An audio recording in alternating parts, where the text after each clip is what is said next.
പീതാംബരം കരവിരാജിതശങ്കചക്രകൗമോദഗീസരസിജം കരുണാസമുദ്രം രാധാസഹായമതിസുന്ദരമന്ദഹാസം വാതാലയേശമനിശം ഹൃദിഭാവയാമി. നമസ്കാരം. സനാതന സംഹിതകൾ പങ്കുവയ്ക്കാനായുള്ള ചാനലായ നാദശ്രീയിലേക്ക് എല്ലാവർക്കും സ്വാഗതം. പ്രിയരെ, ചാനൽ സബ്സ്ക്രൈബ് ചെയ്യാനും ലൈക്ക് ചെയ്യാനും ഓർമ്മപ്പെടുത്തിക്കൊള്ളുന്നു. ശ്രീമദ് ഭാഗവത ആസ്വാദനത്തിൽ നമ്മൾ ഉദ്ധവന് ഭഗവാൻ കൊടുക്കുന്ന ഉപദേശമാണ് പറഞ്ഞുകൊണ്ടിരിക്കുന്നത്. 24 തത്വങ്ങൾ, 24 ഗുരുക്കന്മാരും. 24 എന്നുള്ള ആ ഒരു സംഖ്യയ്ക്ക് ഒരു പ്രാധാന്യമുണ്ട്. അതാണ് അവിടെ 24 എടുത്തത്. അപ്പോൾ പ്രപഞ്ചത്തിൽ എന്ത് കണ്ടാലും ആത്മതത്വത്തിലേക്കുള്ള ചിന്ത ഒരു ആത്മീയവാദിക്ക് അല്ലെങ്കിൽ ആത്മീയ ചിന്ത നയിക്കുന്ന ആൾക്ക് ഉണ്ടാവണം.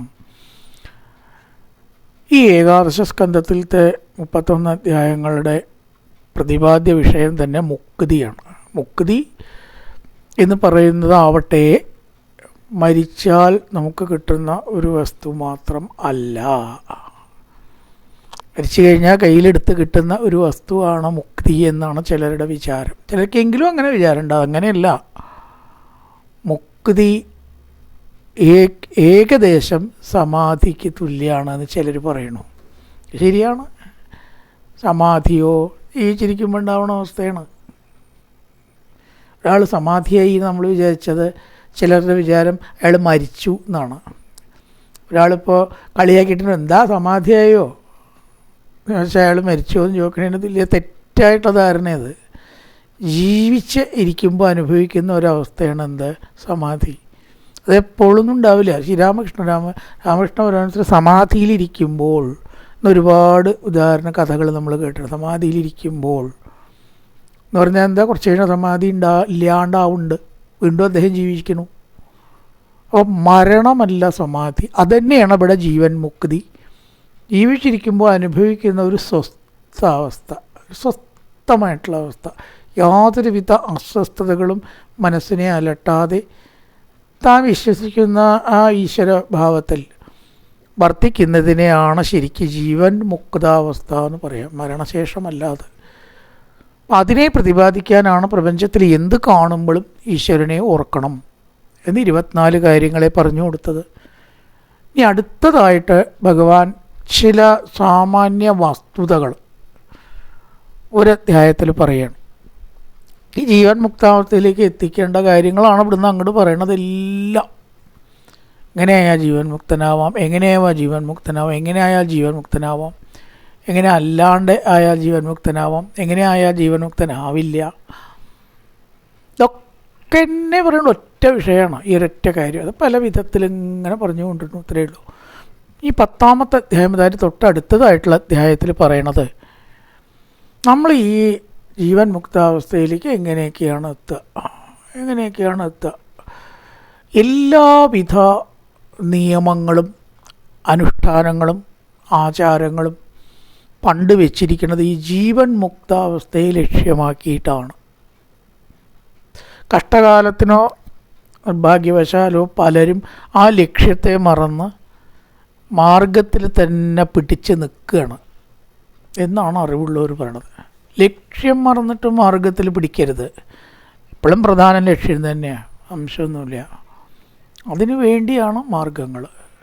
ഇവിടെ മാർഗം എന്ന് ഭ്രമിച്ചാൽ, ഇപ്പോൾ ഒരു ഉദാഹരണം പറയാം. ഒരു കാറിലിരുന്നു, ആ കാറിൻ്റെ ഭംഗി ആസ്വദിച്ചിരുന്ന് യാത്ര ചെയ്തു വെച്ചാൽ നമുക്ക് എത്തേണ്ട സ്ഥലമെത്തിയാലും കൂടി ചിലപ്പോൾ മറന്നു പോകും, അല്ലേ? അയ്യോ സ്ഥലം കഴിഞ്ഞു പോയിട്ടോ. AC കാറ്, സുഖമായിട്ടുള്ള സീറ്റ്, നല്ല മൂവ്മെൻറ്റ്, അടിപൊളി കാറൊക്കെ. സ്ഥലം എപ്പോഴോ കഴിഞ്ഞു, നിങ്ങളെന്താ പറയണം, അന്വേഷിച്ചപ്പോഴോ ആവണം നമ്മൾ അപ്പം അങ്ങനെ ആവരുത് എന്നർത്ഥം. എന്തിനാണ് കാറ്? ഉദ്ദേശിച്ച സ്ഥലത്തെത്താൻ. അതിനേ അത് പറ്റൂ. ഊണയിക്കാനോ കിടന്നുറങ്ങാനോ വേണം, ബാക്കി കാര്യങ്ങൾക്കോ അത് പറ്റില്ല. അപ്പോൾ ഈ മാർഗം എപ്പോഴും മാർഗം മാത്രമാണ്. ക്ഷേത്രം ഈശ്വരനിലേക്കുള്ള മാർഗമാണ്, ലക്ഷ്യമല്ല. ക്ഷേത്രം നമ്മുടെ ലക്ഷ്യമല്ല. അപ്പോൾ ആ ഒരു കാര്യം അവിടെ പറഞ്ഞത്, മയോദിദേശഭഹിത സ്വധർമ്മേഷു മദാശ്രയ വർണ്ണാശ്രമകുല ആചാരം അകാമാത്മാ സമാചരേത്. വർണ്ണം, ആശ്രമം, അതിലനുയോജിച്ചതായിട്ടുള്ള ധർമ്മം, ഇതൊക്കെ അകാമാത്മ, ഒന്നിനോടും ബന്ധമില്ലാതെയും അമിതാസക്തി ഇല്ലാതെയും ചെയ്യണം. എങ്ങനെ ചെയ്യണം? അകാമാത്മ ആണ്, മാർഗത്തിൽ തന്നെ പിടിച്ച് നിൽക്കാതെ ചെയ്യണം. ഇതൊക്കെ ചെയ്യുന്നത് എന്തിനാണ്? ഒക്കെ നമ്മുടെ ശരീരത്തിൻ്റെ അന്തര്യാമിയായിട്ടുള്ള ഈശ്വരനെ കാണാൻ. എന്തിനാണ് ക്ഷേത്രത്തിൽ പോകണം? അന്തര്യാമിയായിട്ടുള്ള ഈശ്വരനെ കാണാൻ. ആ കല്ലിൽ മാത്രം ഉണ്ടെന്ന് ഉറപ്പിക്കാനല്ല, അതല്ല എന്ന് വിടാൻ വേണ്ടിയിട്ടാണ് അവിടെ പോണത്. പോയിട്ട് നമുക്ക് അവിടെ എത്തണം. തിലച്ച ഇത്രയും കാലം പോയത് വെറുതെ ആയി, ഉറപ്പാണ്. അന്തര്യാമിയായി ഓരോരുത്തരുടെ ഉള്ളിലുമുള്ള ഈശ്വരനെ കാണാൻ വേണ്ടി ക്ഷേത്രത്തിൽ പോവാം, മറ്റ് ധർമ്മങ്ങൾ അനുഷ്ഠിക്കാം. എന്തൊക്കെ പണ്ട് പറഞ്ഞൊക്കെ, പക്ഷെ അതൊന്നും അതിനു വേണ്ടിയല്ല. വേറെ തരത്തിൽ പറയുകയാണെങ്കിൽ ഈ പറഞ്ഞതായിട്ടുള്ള ചില ധർമ്മങ്ങൾ വിട്ടാലും അന്തര്യാമിയായിട്ടുള്ള ഈശ്വരനെ കാണാമെങ്കിൽ ആ വിട്ടത് കൊണ്ട് ഒരു കുഴപ്പമില്ല. അതാണ് സർവധർമാൻ പരിത്യജ്യ മാമേകം ശരണം വ്രജ എന്നുള്ളതിൻ്റെ അർത്ഥം. ധർമ്മമൊക്കെ വിട്ട് തോന്നി പോലെ നടന്നോളൂ എന്നല്ല. ആ ധർമ്മം വേറൊരു ലക്ഷ്യത്തിനുള്ളതാണ്. ധർമ്മത്തിന് വേണ്ടി മാത്രം ഉള്ളതല്ല. അപ്പോൾ ആ ലക്ഷ്യം ഏതാണ്? ഈശ്വരസാക്ഷാത്കാരം. അകാമാത്മ, ആ പറഞ്ഞതായ മാർഗങ്ങളിൽ തന്നെ ഊന്നി നിന്ന് അതാണ് ശരി എന്ന് കരുതരുത്. അത് എന്തിനു വേണ്ടിയാണ് എന്ന ലക്ഷ്യം നമ്മളെപ്പോഴും ഓർത്തിട്ട്, ചില ധർമ്മങ്ങളെ വിട്ടാലും ആ ലക്ഷ്യം പിടിക്കാമെങ്കിൽ ധൈര്യമായിട്ട് വിട്ടോളൂ. ഉദാഹരണം, ഇപ്പോൾ പുത്രന്മാരുണ്ടാവണം, വിവാഹം കഴിക്കണം, പുത്രന്മാരില്ലാത്തവരുടെ ജീവിതം നിഷ്ഫലമാണ് എന്നൊക്കെയാണ് ധർമ്മം പറയണത്. എത്രയോ ആളുകൾ ഈ കുടുംബത്തെ ഉപേക്ഷിച്ച് ആത്മപ്രാപ്തി അനുഭവിച്ചിട്ടുണ്ടല്ലോ. അങ്ങനെയാണ് അവിടേക്ക് എത്താൻ നമുക്ക് പറ്റുക എന്ന് തോന്നുക വെച്ചാൽ ധൈര്യമായിട്ട് ഉപേക്ഷിച്ചോളൂ, ആരോടും ചോദിക്കേണ്ട. ഈ സംശയമൊന്നും ഇതിലില്ല. ഇനി ഒരാൾക്ക് കുടുംബം ഉണ്ടെങ്കിലാണ് ഈശ്വരനെ ഭജിക്കാൻ എളുപ്പച്ചാൽ കുടുംബം വേണം. അപ്പോൾ അതുണ്ടോ ഇല്ലേ എന്ന് നല്ല വിഷയം. ഈശ്വരപ്രാപ്തിക്ക് ഏതാണ് നമുക്ക് സൗകര്യമാവുക? കുടുംബം ഉണ്ടായാലാണ് ആയിക്കോട്ടെ, കുടുംബം ഇല്ലെങ്കിലാണ് ഇല്ല വേണ്ട. അപ്പോൾ അത് വേണം എന്ന് പറയാൻ പറ്റുമോ? വേണ്ടാന്ന് പറയാൻ പറ്റുമോ? രണ്ടും പറയാൻ പറ്റില്ല. നമുക്ക് ഏതാണ് ഈശ്വരനിലേക്ക് എത്താൻ സൗകര്യം? എല്ലാ ധർമ്മവും ഇങ്ങനെയാണ്. ആ പറഞ്ഞു വെച്ച തട്ടീപടി ചെയ്യണം എന്നില്ല. അതാണ് ഈ അധ്യായത്തിലെ ചുരുക്കം. അനീക്ഷേത വിശുദ്ധാത്മാ ദേഹിനാം വിഷയാത്മന ഗുണേഷു തത്വധ്യാനേന സർവാരംഭയാൻ. ഇവിടെ പറയണം, നിവൃത്തം കർമ്മ സേവേത പ്രവൃത്തം മറ്റ് സമാചരേത്. പലതും പറയുന്നുണ്ട്, ഒരുപാട് കാര്യങ്ങളുണ്ട്. ചിലതൊക്കെ പറയണുള്ളൂ, എടുത്ത് പറയണുള്ളൂ സമയക്കുറവുണ്ട്. നിവൃത്തം കർമ്മ സേവേത, ഏതൊക്കെ കർമ്മങ്ങളാണ് നമ്മൾ അനുഷ്ഠിക്കേണ്ടത്, ഏതൊക്കെ കർമ്മമാണ് വിട്ടുകളയേണ്ടത്? നിവൃത്തം കർമ്മത്തിനെ അനുഷ്ഠിക്കുക. ഈശ്വരനിലേക്ക് എത്തുന്ന കർമ്മമാണ് നിവൃത്ത കർമ്മങ്ങൾ. അത് മുടക്കാൻ പറ്റില്ല. ഏതൊക്കെയാണത്? സ്വാധ്യായം, ഗീത വായിക്കണു, ഭാഗവതം വായിക്കണു, ക്ഷേത്രത്തിൽ പോകണമെന്ന് പറഞ്ഞിട്ടില്ല. അതൊന്നും നിവൃത്ത കർമ്മമല്ല. നിവൃത്ത കർമ്മം എന്നൊന്നും അതിന് പറയാൻ പറ്റില്ല, ഞാൻ പറയാച്ചാൽ. കാരണം അത് നമ്മളെ ക്ഷേത്രവുമായിട്ട് ബന്ധിപ്പിക്കണു. പാരായണം, വീട്ടിലിരുന്ന് ചിന്തിക്കുക, സ്വാധ്യായം, ശ്രവണം, മനനം, നിധിധ്യാസം, ഈശ്വരകർമ്മത്തിലേക്ക് ഈശ്വരഭാവത്തിൽ മനസ്സിനെ ഉറപ്പിക്കാൻ ഉതകുന്ന കർമ്മങ്ങൾ, അത് നിവൃത്തം കർമ്മയാണ്. ഏതും അങ്ങനെയാവും. ഈശ്വരനിലേക്ക് എത്തിക്കാനാണ് ഉതകുന്നതെങ്കിൽ നിവൃത്ത കർമ്മമാവും. അപ്പോൾ ഒരേ കർമ്മം തന്നെ നിവൃത്ത കർമ്മവും ആവാം, നിവൃത്തമല്ലാത്ത കർമ്മം ആവാം. എങ്ങനെയാണ് അത് നിവൃത്ത കർമ്മമാവുക? ഈശ്വരനിലേക്ക് എത്തിക്കുകയാണെങ്കിൽ ഏത് നിവൃത്ത കർമ്മമാണ്, അല്ലെങ്കിൽ ഏത് കർമ്മവും പ്രവൃത്ത കർമ്മമാവും, ബന്ധിപ്പിക്കുന്ന കർമ്മമാവും. അപ്പം നമ്മൾ വേണ്ടത് നിവൃത്ത കർമ്മമാണ് അനുഷ്ഠിക്കേണ്ടത്. അതിനെന്താണ് മാർഗം? മനസ്സ് സദാ ഈശ്വരഭാവത്തിൽ വർത്തിപ്പിക്കുക. എന്നിട്ട് കർമ്മം ചെയ്തു നോക്കൂ, അത് നിവൃത്ത കർമ്മമായിട്ട് മാറും. അങ്ങനെ മുക്തിയിലേക്ക് നമുക്ക് എത്താം. ഞാൻ കുറേ കാര്യങ്ങൾ പറയുന്നുണ്ട്, ആ അധ്യായത്തിൽ ഒരുപാട് കാര്യങ്ങൾ പറയുന്നുണ്ട്. അപ്പോൾ യമാൻ അഭീഷണം സേവേത നിയമാൻ മത്പര കുശിൽ. അതിലത്തെ വേറൊന്നാണ് യമാൻ നിയമങ്ങൾ ഒന്ന് പറഞ്ഞു, സ്വാധ്യായം, ശ്രവണം, മനനം, ചിന്ത, ഇതൊക്കെ നിയമങ്ങൾ ഇതൊക്കെ അനുസരിക്കുന്നത് അതിലേക്ക് എത്തിക്കുന്ന നല്ലൊരു കാര്യമാണ്. യമം എന്ന് പറഞ്ഞാൽ ഇന്ദ്രിയങ്ങളെ ഒതുക്കലാണ്, അതൊരു ലക്ഷ്യമാണ്. നിയമം എന്ന് പറഞ്ഞാൽ അതിൻ്റെ മാർഗമാണ്. എന്തിനാണ് ശൗചം ആചരിക്കുന്നത്? യമം കിട്ടാൻ. എല്ലാ നിയമങ്ങളും അനുഷ്ഠിച്ചാൽ നമുക്ക് യമത്തിലേക്ക് എത്താം. ഇന്ദ്രിയങ്ങളെ ഒതുക്കുക അതാണ്. അതിനു വേണ്ടിയിട്ടാണ് പലവിധ നിയമങ്ങൾ വെച്ചിരിക്കുന്നത്. മലമൂത്രാദിക ശൗചം ആചരിക്കണം. അത് കഴിഞ്ഞാൽ എപ്പോഴും വേണം. അതിപ്പോൾ അമ്പലത്തിൽ പോകാനൊന്നുമില്ല. നമ്മൾ വീട്ടിലിരിക്കുമ്പോഴും അത് ശീലിച്ച് നോക്കൂ. മൂത്രവിസർജനം ചെയ്തു കഴുകാണ്ടിരിക്കുന്നില്ല. മൂത്രമൊഴിച്ചാലും അത് കഴുകണം. വെറും മൂത്രമൊഴിക്കലേ ഉള്ളെങ്കിലും അവിടെ ശൗചം ആചരിക്കണം. കൈകാലുകൾ കഴുകണം. അത് ശുചിത്വത്തിൻ്റെ കൂടി ഭാഗമാണ്. എത്രയായാലും മൂത്രമൊഴിച്ചാൽ മേലെ അങ്ങനെ ഇങ്ങനെയൊക്കെ ആവും. അപ്പോൾ കൈകാലുകൾ കഴുകുക, അതൊക്കെയാണ് നിയമങ്ങൾ. ശൗചം ആചരിക്കുക, 2 നേരം കുളിക്കുക, ഒക്കെ നിയമങ്ങളാണ്. ആഹാരത്തിലും ബാക്കി കാര്യങ്ങളിലൊക്കെ മിതത്വം പാലിക്കുക. അധിക സംസാരം വേണ്ട.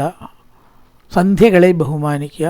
പ്രാതസന്ധ്യ വിളക്കൊളുത്തി ആമഞ്ചൊല്ലുക. സ്തരിച്ചിട്ട് അങ്ങോട്ട് ചെയ്യാൻ രാവിലെ സമയമില്ല വെച്ചാലും കുളിക്കുക, നേരത്തെ കുളിക്കുക, വിളക്കൊന്ന് കൊളുത്തി അല്ലേ ഒരു 2 മിനിറ്റ് ഒരു 108 നാരായണനാമം അല്ലെങ്കിൽ അഷ്ടോത്തരെങ്കിലും ചെല്ലുക. സഹസ്രനാമോ കാര്യങ്ങളോ വിശദമായിട്ടതൊന്നും പറ്റില്ലെങ്കിലും 2 മിനിറ്റെങ്കിലും അവിടെ ഒന്ന് നിൽക്കുക. കൊളുത്തി അങ്ങോട്ട് ഓടിപ്പോയതുകൊണ്ടായില്ല. അതൊക്കെ നിയമത്തിൽപ്പെടും. സന്ധ്യയെ ആചരിക്കൽ. യമാനഭീഷണം സേവേത നിയമാൻ മത്പരക്കുചിൽ. നിയമങ്ങൾ അനുഷ്ഠിച്ച് യമനിയമങ്ങളനുസരിച്ച് പണ്ട് പറഞ്ഞു വെച്ച കാര്യങ്ങൾ നിയമങ്ങളാണ്. അത് അതേപോലെയൊക്കെ ചെയ്ത് പിന്നെ എന്ത് ചെയ്യുക? എല്ലാവർക്കും ഉദാസീന ഭാവത്തെ കൈക്കൊള്ളുക. ഉദാസീന സമം പശ്യൻ സർവേഷർത്ഥം വിവാത്മന. ഒന്നിലും വലിയ നിർബന്ധമോ വാദപ്രതിവാദമോ പോകാൻ പോകണ്ട. എങ്ങനെ വെച്ചാൽ അങ്ങനെ. ആത്മീയവാദിക്ക് പ്രധാനം വേണ്ടത് എന്താ പറയുക, തർക്കം കുറയ്ക്കുക. തർക്കവും ആർഗ്യുമെൻറ്റും കുറയ്ക്കുക. എല്ലാവരും നമ്മൾ ചിന്തിക്കണ പോലെ ചിന്തിക്കണം എന്ന് പറഞ്ഞാൽ നടക്കില്ല. ഒരു കൈയിൻ്റെ 5 വിരൽ 5 തരത്തിലാവും അല്ലേ? അപ്പോൾ അതൊക്കെ തിരുത്താൻ പുറപ്പെട്ടാൽ നമുക്ക് പിന്നെ വേറെ പണി ഉണ്ടാവില്ല, അതന്നെ ഉണ്ടാവുള്ളൂ.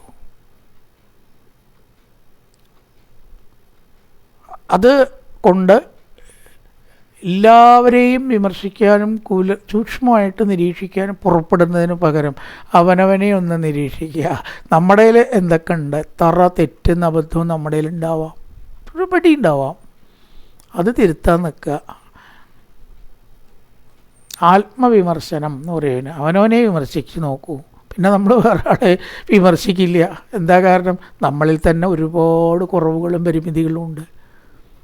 മറ്റുള്ളവരുടെ പരിമിതികളെ എന്തിനാ പറയാൻ പോകണം? നമ്മളാദ്യം കുറവില്ലാത്തവരാവണ്ടേ. അപ്പോൾ അതൊക്കെ ഒരുപാട് വേണ്ട. ഇനി ഇതിനൊക്കെ നമ്മളെ സഹായിക്കുന്ന ഒരു കാര്യത്തിലേക്ക് കിടക്കുകയാണ്. ആചാര്യോരണിരാധ്യസ്യാദന്തേവാ സുത്തരാരണി തത്സന്ധാനം പ്രവചനം വിദ്യാസന്ധി സുഖാവഹ. അപ്പം ഇതുവരെ പറഞ്ഞ കാര്യങ്ങളൊക്കെ വിദ്യയാണ്.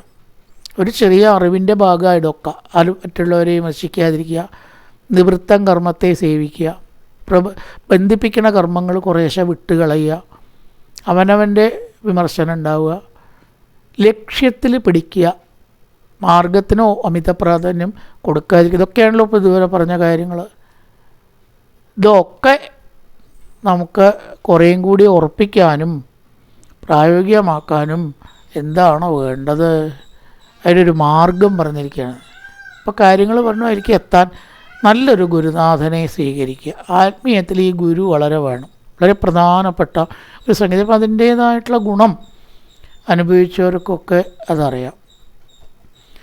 കാരണം ഒരാൾ പോയ വഴിക്ക് നമ്മൾ പോകുമ്പോൾ അയാളുടെ പരിചയം വളരെയേറെ ഗുണം നമുക്ക് ചെയ്യും. ഒരു റെയിൽവേ സ്റ്റേഷനിൽ ചെന്ന് നമ്മളെ കൊണ്ടുപോകാൻ ഇന്ന സ്ഥലം പറഞ്ഞ് ഓട്ടോ പിടിച്ച് ഇങ്ങോട്ട് വന്നോളൂ കേട്ടോ എന്ന് പറഞ്ഞാൽ നമുക്ക് ഇഷ്ടപ്പെടില്ല, നമുക്ക് ദേഷ്യം വരും. അപ്പോൾ അയാൾക്കൊന്നും ഇങ്ങോട്ട് വന്ന് കൊണ്ടേക്കൂടെ? അങ്ങനെ അന്വേഷിച്ച് കിടക്കുക ഇന്ന സ്ഥലം. അത് മര്യാദയില്ല. ഒരു ആചാര്യനെ അല്ലെങ്കിൽ ഇപ്പോൾ വായന ആചാര്യത്തൊക്കെ വിടും. ഒരു സാധാരണ ഒരു കാര്യത്തിന് വരാൻ പറഞ്ഞു. റെയിൽവേ സ്റ്റേഷനിൽ വണ്ടി ഇറങ്ങിയാൽ നമ്മൾ അവിടെ ഒന്ന് വന്നിട്ട് എന്നെ പിക്കപ്പ് ചെയ്യണം കേട്ടോ എന്ന് പറയാറുണ്ട്. പലരും അവിടെ ചെല്ലുമ്പോൾ കാലും മാറും. എന്നതൊക്കെ ഒരു ഓട്ടോ പിടിച്ച് നിങ്ങളിങ്ങോട്ട് വരും, ഇവിടെ കുറച്ച് തിരക്കാണേ. അത് പാടില്ല. കാരണം നമുക്ക് നമ്മുടെ സ്ഥലം സുപരിചിതമാണോ വിചാരിച്ചിട്ട് പാലക്കാട്ടുകാരും കോഴിക്കോട് പോയാലോ കൊല്ലത്ത് പോയാലോ ആ സ്ഥലം പരിചയം ഉണ്ടാവും. അപ്പോൾ അയാളോട് കാണിക്കണമെന്ന് മര്യാദ. എന്ത് കാര്യത്തെ വരണം പറഞ്ഞേച്ചാൽ എന്ത് കാര്യമാവട്ടെ. ഇപ്പോൾ വായന വിഷയമല്ല ഞാൻ പറയണം. ഞാൻ അങ്ങോട്ട് വരാട്ടോ, അവിടെ നിന്നോളൂ. കാറും കൊണ്ട് വന്നു അയാളെ കൊണ്ടുപോയി എത്ര എളുപ്പമുണ്ട് ഇല്ലേ? നേരം വെച്ച് നമ്മൾ അന്വേഷിക്കുകയാണ്. അയാളൊരു സ്ഥലം ഫോണിൽ കൂടെ പറഞ്ഞാൽ മനസ്സിലാവും കൂടി ഇല്ല അയാൾ ഏത് സ്ഥലമാണ് പറഞ്ഞത്. മാവും മം എന്ന് പറഞ്ഞാൽ നാവും മണിക്കാവാം. അന്വേഷിച്ചാൽ അങ്ങനെ സ്ഥലം അവിടെ ഉണ്ടാവില്ല. ഇതുപോലെയാണ് ആത്മീയത്തിലൊരു ഗുരുവിൻ്റെ സ്ഥാനം. പോയ വഴിക്ക് എങ്ങനെ പോവും എന്ന് കാണാൻ എളുപ്പമാണ്. പറഞ്ഞു കേട്ടും വായിച്ച് കേട്ടും മാത്രം ആ വഴിക്ക് പോകുമ്പോൾ വളരെ ബുദ്ധിമുട്ടാണ്. ഇങ്ങോട്ട് വരൂ കേട്ടോ, ഞാനാണ് കൊണ്ടുപോയി വിടാം, ഇങ്ങോട്ട് വരൂ എന്ന് പറയണതും അന്വേഷിച്ച് പോണതും വ്യത്യാസമല്ലേ? ഇത്ര വ്യത്യാസമുണ്ട്. ഒരാൾ പറയും മുമ്പിലേക്ക് പോയാൽ മതി, ഒരാളെയും കുറച്ച് പിന്നിലേക്ക് പോയാൽ മതി. ആൾ പറയും അയ്യോ ഇത് രണ്ടും അല്ല കേട്ടോ, നിങ്ങൾ അങ്ങോട്ട് പോയ ആ ടേണിങ്ങിലാണ് തിരിയേണ്ടിയിരുന്നത്. ഇതൊക്കെ നമുക്ക് എത്രയോ ജീവിതത്തിൽ അനുഭവം ഉണ്ടാവുന്നതാണ്. അറിവുള്ള ഒരാളെ കിട്ടിയാലോ കയറിക്കോളൂ കേട്ടോ, നമുക്കാണ് പോവാം, ഇത്ര എളുപ്പമുണ്ട്. ഇതന്നെയാണ് ആത്മീയത്തിൻ്റെ ആ ഒരു രീതി. നല്ലോണം സാധന ചെയ്ത് കുറച്ചൊരു പരിചയം സിദ്ധിച്ചിട്ടുള്ള ഒരാളെ നമുക്ക് ഗുരുവായിട്ട് കിട്ടുക, അദ്ദേഹം ജപിച്ചിട്ടുള്ള മന്ത്രം നമുക്ക് കൈമാറുക, ഒരു ഉപദേശ രീതിയിൽ അത് സ്വീകരിക്കുക, അദ്ദേഹം കാണിക്കുന്നത് പോലെ നമ്മൾ കുറച്ച് കാണിക്കുക ഒക്കെ ചെയ്യുമ്പോൾ അബദ്ധങ്ങൾ കുറയും. യജ്ഞയാവട്ടെ വേറൊന്നാവട്ടെ സാധനയാവട്ടെ അപകടങ്ങളും അബദ്ധങ്ങളും വളരെയേറെ കുറയും. കാരണം അതൊക്കെ അദ്ദേഹം ശരിക്കും ചെയ്യുള്ളൂ. അത് കണ്ടിട്ടാണ് നമ്മൾ പഠിക്കുന്നത് എന്ന് വെച്ചാൽ സ്വാഭാവികമായിട്ടും സുരക്ഷിതമാണ്, തെറ്റ് പറ്റാത്തതാവും, പുരോഗതി വളരെ വേഗം ഉണ്ടാവുകയും ചെയ്യും. അത് ആചാര്യോരണി വന്ദേവാ ഉത്തരാരണി തത്സന്ധാനം പ്രവചനം വിദ്യാസന്ധി സുഖാവ. ഈ നേരത്തെ പറഞ്ഞ കാര്യങ്ങളൊക്കെയാണ് വിദ്യ, അറിവ്. ആ അറിവുണ്ടാവാൻ അറിവുള്ള ആളെ ആശ്രയിക്കണം ഉദ്ധവ. പണ്ട് ഈ യാഗത്തിനുള്ള അഗ്നി കടയുന്നത് മരത്തിൻ്റെ തടി ഉപയോഗിച്ചിട്ടാണ് എന്നാണ്. അതാണ് ഈ അരണി എന്ന് പറയുക. അരണി അപ്പോൾ ഒരു പലക താഴ്ത്ത് വെച്ച് അതിലൊരു കുഴി ഉണ്ടാക്കി അതിൽ വേറൊരു മരത്തടി കുത്തി നിർത്തി ചരട് പിടിച്ച് തൈര് കടയണ പോലെ തന്നെ ഈ കടയുക, അരണി കടയുക എന്ന് പറയുക. കടയണ പോലെ അങ്ങോട്ടും ഇങ്ങോട്ടും കുറേ നേരം ഇങ്ങനെ പ്രകാരം കയറിട്ട് വലിക്കുമ്പോൾ ആ ഘർഷണം കൊണ്ട് അഗ്നി ഉണ്ടാവും. ആ അഗ്നിന്ന് കൊളുത്തി പഞ്ഞിയോ മറ്റോ ഉപയോഗിച്ച് പകർന്നിട്ടാണ് ഈ അഗ്നിയിലേക്ക് കൊണ്ടുപോയി കൊടിവിളക്കിലേക്ക് കത്തിച്ച് അത് അങ്ങനെ കത്തിക്കണം. തീപ്പട്ടി ലൈറ്റർ ഉപയോഗിച്ചിട്ടൊന്നുമല്ല അഗ്നി ഉണ്ടാക്കുക, അരണി കടയുക എന്നാണ് അതിന് പറയുന്നത്. അപ്പോൾ ഈ അരണി കടഞ്ഞിട്ടുള്ളതിൻ്റെ ഉപമയായിട്ടാണ് ഇവിടെ പറഞ്ഞത്. ആചാര്യനാകുന്ന രണ്ട് മരം ഉണ്ടാവും. ഒന്ന് താഴത്തെ മരം കടയാൻ ഉപയോഗിക്കുന്ന കുത്തി നിർത്തുന്ന മരം, രണ്ട് മരത്തെ അടിയിലത്തെ മരം മുകളിലത്തെ മരം. ആചാര്യനാകുന്ന മുകളിലത്തെ അരണി, ശിഷ്യനാകുന്ന താഴത്തെ അരണി. തിരിച്ചായാലും എങ്ങനെയും കുഴപ്പമില്ല, രണ്ടരണിന്നേ ഉള്ളൂ. ഈ ആചാര്യനും ശിഷ്യനും കൂടുമ്പോൾ ജ്ഞാനമാകുന്ന അഗ്നി ഉണ്ടാവണം. രണ്ട് മരത്തടികളും കൂട്ടി ഉരയ്ക്കുമ്പോൾ എപ്രകാരം അഗ്നി ഉണ്ടാവുന്നുവോ ആചാര്യോരണി ആദ്യത്യ തന്തേവാ തുത്തരാരണി, ശിഷ്യനാകുന്ന മുകളിലത്തെ അരണി ആചാര്യനാകുന്ന അവിടെയുള്ള അരണിയും കൂടി ഉരയ്ക്കുമ്പോൾ എപ്രകാരം അഗ്നി ഉണ്ടാകുന്നുവോ ഗുരുനാഥനും ശിഷ്യനും ചേരുമ്പോൾ അവിടെ അഗ്നി ഉണ്ടാവണു, ജ്ഞാനമാകുന്ന അഗ്നി ഉണ്ടാവണം. അപ്പോൾ ആചാര്യൻ വേണം. ആ ആചാര്യൻ മാത്രം മതിയോ? പോരാ.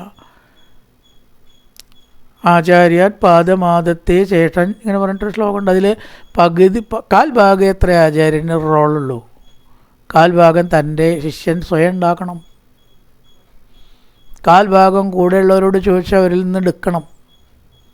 കാൽഭാഗം കാലക്രമേണവ, ശേഷം കാലക്രമേണവ.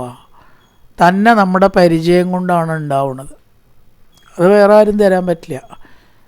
ഭാഗവതം നമ്മൾ പറഞ്ഞു തുടങ്ങുമ്പോൾ ചിലപ്പോൾ ഒരു അന്ധമായ ഒരു അനുകരണമായിട്ടാവും തുടങ്ങുക. നമ്മുടേതായിട്ടൊന്നും ചേർക്കാൻ നമുക്കറിയില്ല, കുഴപ്പമില്ല. പക്ഷേ കുറേ ഇങ്ങനെ കഴിയുമ്പോൾ നമ്മുടേതായിട്ടുള്ള ചില ഇല്ലാത്ത മോഡിഫിക്കേഷൻസ് വരുത്തണം. അത് ശാസ്ത്രവിരുദ്ധമോ ഗുരു പറഞ്ഞതിന് വിരോധമോ ആവരുത്.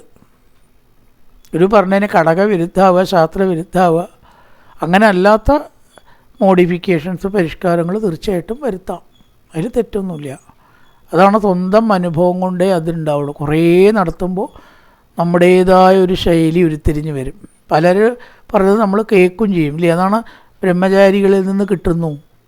അവരിൽ നിന്ന് കുറേ കിട്ടാണ്ട് പലതും കേൾക്കുമ്പോൾ നമ്മൾ അതിൽ നിന്നൊക്കെ നല്ലത് എടുക്കുകയാണ്. ഇതൊക്കെ കൂടിയിട്ടുള്ള ഒന്നായിരിക്കും നമ്മുടെ അവസാന രൂപം. എല്ലാം ഉണ്ടാവും. ഗുരുവിൻ്റെ ഒരു ഭാഗം, നമ്മുടെ സ്വന്തം ഒരു ഭാഗം, മറ്റുള്ളവരിൽ നിന്ന് എടുത്ത ഭാഗം. നമ്മുടെ പരിചയം വരുമ്പോൾ നമുക്ക് വന്നതായിട്ടുള്ള മാറ്റം. അപ്പോൾ പലതും ചേർന്നാണ് ജ്ഞാനമാകുന്ന അഗ്നി ഉണ്ടാവുന്നത്. ഒരു സോഴ്സിൽ നിന്നോ ഒരു ഉറവിടത്തിൽ നിന്നോ മാത്രമല്ല. അപ്പോൾ ആചാര്യനിഷ്ഠ ഇവിടെ പറഞ്ഞു എന്നേ ഉള്ളൂ. കാലക്രമം കൊണ്ടുണ്ടാവുന്നതുണ്ട്, നമ്മുടെ മനനം കൊണ്ടാണ് ഉണ്ടാവുന്നത്, മനനം കൊണ്ട്. പിന്നെ മറ്റുള്ളവരിൽ നിന്ന് എടുക്കാവുന്നത് എടുക്കണം, എപ്പോഴും നല്ലതാണ്. ഇങ്ങനെ ഉദ്ധവ, അഗ്നിയെ, ജ്ഞാനമാകുന്ന അഗ്നി മനസ്സിലുണ്ടാവുമ്പോൾ ഈ പ്രപഞ്ചത്തിൽ ഒന്നും നമ്മളെ ദുഃഖിപ്പിക്കില്ല, എന്ത് വന്നാലും ദുഃഖിപ്പിക്കില്ല. അപ്പം അതുകൊണ്ട് പ്രപഞ്ചത്തിലത്തെ മായയിൽ നിന്ന് കഴിയുന്നതും കയറാനായിട്ട് നോക്കണം. എല്ലാവരും സമഭാവന ഉണ്ടാവുക. ഒന്ന് മനസ്സിലാക്കുക, ഈ ലോകത്തിൽ ശരീരം കൊണ്ട് സുഖം കിട്ടുമൊന്നുമില്ല. അതുകൊണ്ട് ഏതൊരാളുടെ പൊസിഷനും ഏതൊരാളുടെ നിലയും വല്ലാതെ അസൂയാവകമായി കൊതിക്കണ്ട. അയാൾക്ക് സുഖമൊന്നും ഉണ്ടാവില്ല, നമുക്ക് തോന്നുകയാണ് അയാൾക്ക് സുഖം ഉണ്ടാവും, അത്രയേ ഉള്ളൂ. എല്ലാവർക്കും ഈ ശരീരം ദുഃഖം തന്നെയാണ്. അതൊന്ന് മനസ്സിലാക്കുന്നത് എപ്പോഴും നല്ലതാണ്. എന്താ സുഖം കിട്ടാൻ വേണ്ടി ശരീരത്തെ വിടാനായിട്ട് ശ്രമിക്കുക. ശരീരത്തിൽ നിന്ന് വിട്ടാലേ സുഖമുള്ളൂ എന്ന് മനസ്സിലാക്കുക. ആ ഒരു ബോധം ഉണ്ടാവുന്നത് വളരെ നല്ലതാണ്. പലതും ഈ ലോകം നമുക്ക് ദുഃഖത്തെ തരുന്നത് കൊണ്ട് ശരീരത്തിൽ നിന്നുള്ള മോചനമാണ് യഥാർത്ഥ ദുഃഖത്തിനുള്ള പരിഹാരം എന്ന് നമുക്ക് മനസ്സിലാക്കണം.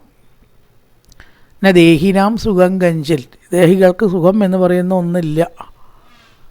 ജീവികളായിക്കോട്ടെ മനുഷ്യനായിക്കോട്ടെ ആർക്കും ഇല്ല എന്ന് മനസ്സിലാക്കി സദാ മനസ്സിനെ എന്നിൽ നിർത്തണം. അതാണ് എല്ലാ ധർമാനുഷ്ഠാനങ്ങളുടെയും ഉദ്ദേശം. ലക്ഷ്യമോർക്കാതെ മാർഗത്തിൽ തന്നെ നിന്നിട്ട് കാര്യമില്ല. ആ ലക്ഷ്യബോധം ഉണ്ടാവുക, ജീവൻ മുക്ത അവസ്ഥ, അതാണ് എല്ലാ ലക്ഷ്യമായിട്ട് നമ്മൾ കണക്കാക്കേണ്ടത്. അപ്പം ആ ഒരു തത്വത്തെ നമ്മൾ ഉദ്ധവന് പറഞ്ഞ് മനസ്സിലാക്കി കൊടുക്കണം. എന്നെ ദേഹിനാം സുഖം കിഞ്ചിൽ വിദ്യതേ വിദുഷാമഭി. അറിവുള്ളവർക്കടക്കം ശരീരം കൊണ്ട് സുഖം കിട്ടില്ല, പിന്നെ വേണ്ടേ അല്ലാത്തവർക്ക്? എല്ലാ ആചാരങ്ങളും അത്ര എളുപ്പം. നമ്മളിപ്പോൾ കയമായിട്ട് പറയാറുള്ളൊരാചാരമാണ്, ഒരു ഉദാഹരണം പറയാം, പെല ആചരിക്കുക. പെല ആചരിച്ചാൽ അത് ഇത്ര പ്രാവശ്യം മുങ്ങി കുളിക്കണം, അങ്ങനെ ചെയ്യണം, ആ കർമ്മം ചെയ്താലേ പെല പോവുള്ളൂ.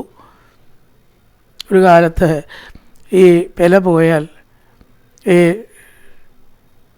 കിടക്കയുടെ ഉള്ളിലും ഷർട്ടിൻ്റെ അകപ്പുറത്തും എവിടെയൊക്കെ എന്തൊക്കെ വെച്ചിട്ടുള്ള വെച്ചാൽ അതിൻ്റെ ഉള്ളിലൊക്കെ പോയി പുണ്യാഹം തെളിച്ചിട്ടുണ്ട് ഞാനൊക്കെ. അതിൻ്റെ ഉള്ളിലൊക്കെ ഇങ്ങനെ വിളിച്ചിരുന്നാളോ പെല, അല്ല അർത്ഥമുണ്ടോ ഇതിനാലോചിച്ചു. അപ്പോൾ ആ അനുഷ്ഠാനം വെച്ചിരിക്കുന്നത് ആദ്യകാലത്ത് നമുക്കൊരു ശുദ്ധിബോധം ഉണ്ടാവാൻ വെച്ചു. അതുകൊണ്ട് ഇതിനായിട്ടൊരു ഇതൊന്നും ഇല്ല. ഇപ്പോൾ ഒരു പെല പോയില്ലേ വെച്ചാൽ പെല പോയി, അത് നമ്മൾ പറഞ്ഞേക്കൊന്നും വേണ്ട. 12 ദിവസമോ 13 ദിവസമോ കഴിഞ്ഞാൽ അത് അതിൻ്റെ വഴിക്ക് പോയിക്കോളും. പുണ്യാഹം ഇങ്ങനെ തളിച്ചാൽ പെല ഇങ്ങനെ പോവുക. തറ വിട്ടിത്തം വേറെ വല്ലതും ഉണ്ടോ ആലോചിച്ച് നോക്കൂ. ഈ വക അനുഷ്ഠാനങ്ങളിൽ നിന്ന് നമ്മൾ കുറച്ച് കയറണം. വണ്ടി ഇങ്ങനെ പോകുമ്പോൾ ഗാർഡ് ഇങ്ങനെ കൊടി കാട്ടി പറഞ്ഞേക്കണ പോലെ പുണ്യാഹം തെളിച്ചിട്ട് പെല ഇങ്ങനെ പറഞ്ഞേക്കുക, അസംബന്ധം. അതുപോലെ ഈ പുണ്യാഹം തെളിക്കുമ്പോൾ പണ്ടൊരു ഇത് കണ്ടിട്ടുണ്ട്, ഈ പുണ്യാഹം കൊണ്ട് വരണ പൂജിക്കുന്ന ആൾ പെരപ്പുറത്തേക്ക് ഈ പുണ്യാഹം എറിയുക, എന്നിട്ട് അതിൻ്റെ അടിയിൽ നിന്നിട്ട് വേണം പുണ്യാഹം തളിക്കപ്പെടുന്ന ആൾ അത് എടുക്കാമെന്ന്. നേരിട്ട് തളിച്ച ഈ വെള്ളത്തുള്ളികളിൽ കൂടിയിട്ട് പെല അയാളെ ബാധിച്ചാലോ? വല്ല അർത്ഥമുണ്ടോ ഇതിലാലോചിച്ച് നോക്കൂ. അങ്ങനെ വെച്ചാൽ വോട്ടിൻ്റെ മുകളിൽ കൂടിയും വരില്ലേ? അങ്ങനെയാണെങ്കിൽ വോട്ടിൻ്റെ മുകളിൽ കൂടിയും വരും. അപ്പം ഈ മാതിരി കാപ്പട്ട ആചാരങ്ങൾ ഇതിലൊന്നും ഭ്രമിക്കേണ്ട. ഇതല്ല ജീവൻ മുക്തി. ലക്ഷ്യം ജീവൻ മുക്തിയാണ്. പക്ഷെ ഈ പറയണതൊന്നുമല്ല അതിലേക്ക് എത്തിക്കുന്നതെന്ന് കണ്ട് കപട ആചാരങ്ങൾ, കാമ്പില്ലാത്ത ആചാരങ്ങൾ. പെലയായാൽ നാമം ചെല്ലാൻ പാടുമോ? ശുദ്ധസത്വ സ്വരൂപിയായിട്ടുള്ള ഈശ്വരനെ അശുദ്ധമാക്കാൻ ആർക്കെങ്കിലും സാധിക്കുമോ? ഒരു നാമജപത്തിനും കുഴപ്പമില്ല. വെറുതെ വിചാരിക്കുക, രാമായണം പണ്ട് മരിച്ച വീട്ടിൽ വായിക്കുക ചെയ്യുക. ലക്ഷ്മണോപദേശവും താരോപദേശമൊക്കെ വായിക്കുക ചെയ്യുക. രാമായണം ധൈര്യമായിട്ട് രാമായണം വായിക്കാം. കുളിച്ചിട്ടേ വേണ്ടുന്നേ ഉള്ളൂ. പെലയിലുള്ളവർക്ക് രാമായണം വായിക്കാം. പക്ഷേ ദേവീമാരും ശിവപരമായിട്ടുള്ള ചില വേദമായിട്ട് ബന്ധപ്പെട്ടത് ഒഴിവാക്കാറുണ്ട്. ഇനി അതുകൊണ്ട് ദോഷം വേണ്ട വെച്ചിട്ട് അത്രയേ ഉള്ളൂ. വേദ മന്ത്രങ്ങൾ ചെല്ലാറില്ല. ശക്തിയുള്ള മന്ത്രങ്ങൾ ചെല്ലണ്ടെന്ന് മാത്രം. അത് മനസ്സിന് ഏകാഗ്രത ഉണ്ടാവില്ലല്ലോ, ദുഃഖം ഉണ്ടാവും. ഇപ്പോൾ ആര് മരിച്ചാലും ഒരു വല്ലായ്മ നമുക്കുണ്ടാവും. ഈ വല്ലായ്മയാണ് വാലായ്മയായത്. അപ്പോൾ ഈശ്വരനെ വിചാരിച്ചിട്ട് ഗുണമില്ല എന്നില്ല, ദോഷമൊന്നുമില്ല. ഈ ഗുണമില്ലാത്ത എന്തിനാണ് ചെയ്യാൻ പോണു? ഒരു ഗുണമില്ലാതെ ആരെങ്കിലും എന്തെങ്കിലും ചെയ്യലുണ്ടോ? വേണ്ടെന്നാൽ കഴിഞ്ഞിട്ട് മതി എന്നായി തീർന്നു എന്നല്ലാണ്ട് അതൊരു ദോഷമൊന്നുമല്ല, അതിലില്ല. വിഷ്ണു സഹസ്രനാമം വില ഉള്ള സമയത്ത് ചോദിച്ചാൽ ഒരു സംഭവിക്കും, ഒരു തെറ്റും വരില്ല. ലളിത ചെല്ലാറില്ല, കുറച്ചും കൂടി മന്ത്രശക്തി ഉള്ളതാണെന്ന് പറയും. ഇമ്മീഡിയറ്റ് എഫക്റ്റ് ഉള്ളതാണ് ലളിത സഹസ്രനാമം, മെല്ലെ എഫക്റ്റ് ചെയ്യുന്നതാണ് വിഷ്ണു സഹസ്രനാമം എന്നൊരു ചൊല്ലുണ്ട്. അപ്പം അതുകൊണ്ട് ശൈവമായിട്ടുള്ളതും ദൈവീകമായിട്ടുള്ളതും വേദപരമായിട്ടുള്ളതും ദേവീപരമായിട്ടുള്ള ചിലതൊക്കെ വർജിക്കാറുണ്ട്. വിഷ്ണുപരമായിട്ടുള്ളതിന് യാതൊരു വിലക്കും പണ്ടേ കൽപ്പിച്ചിരുന്നില്ല. കാരണവന്മാർ പറയും നാരായണനാമം എപ്പോഴും ചെല്ലാം. പെല പെല പെല എന്ന് പറഞ്ഞ മാർഗത്തിൽ നമ്മൾ കുടുങ്ങി. അവിടെ മനസ്സിലാക്കേണ്ടത് മാർഗമാണ്. എനിക്കിപ്പോൾ ആ സമയത്തും ഈശ്വരനെ വിചാരിക്കാതെ വയ്യാന്നൊരാളായി തീർന്നാൽ അതന്നെയല്ലേ പരമലക്ഷ്യം. പിന്നെന്ത് വിലയാണ്? അയാൾ എത്തേണ്ടടുത്ത് എത്തിക്കഴിഞ്ഞിരിക്കണം. ഇത് കോണിപ്പടി, അത് പിന്നെ വേണ്ട. ഈ ഒരു കാര്യത്തെയാണ് അതിൽ പറഞ്ഞിരിക്കുന്നത്. എല്ലാവർക്കും നമസ്കാരം. കായേന വാചാ മനസേന്ദ്രിയർവാ ബുദ്ധ്യാത്മനാ വാ പ്രകൃതി സ്വഭാവാൻ കരോതി യത്യർത്ഥകലം പരസ്മൈ നാരായണായേതി സമർപ്പയാമി. ഓം പൂർണ്ണമദ പൂർണ്ണമിദം പൂർണ്ണാൽ പൂർണ്ണമുദച്യതേ പൂർണ്ണസ്യ പൂർണ്ണമാദായ പൂർണ്ണമേവാവശിഷ്യതേ. ഓം ശാന്തി ശാന്തി ശാന്തി. ഹരി ഓം ശ്രീ ഗുരുഭ്യോ നമഃ. ഹരി ഓം.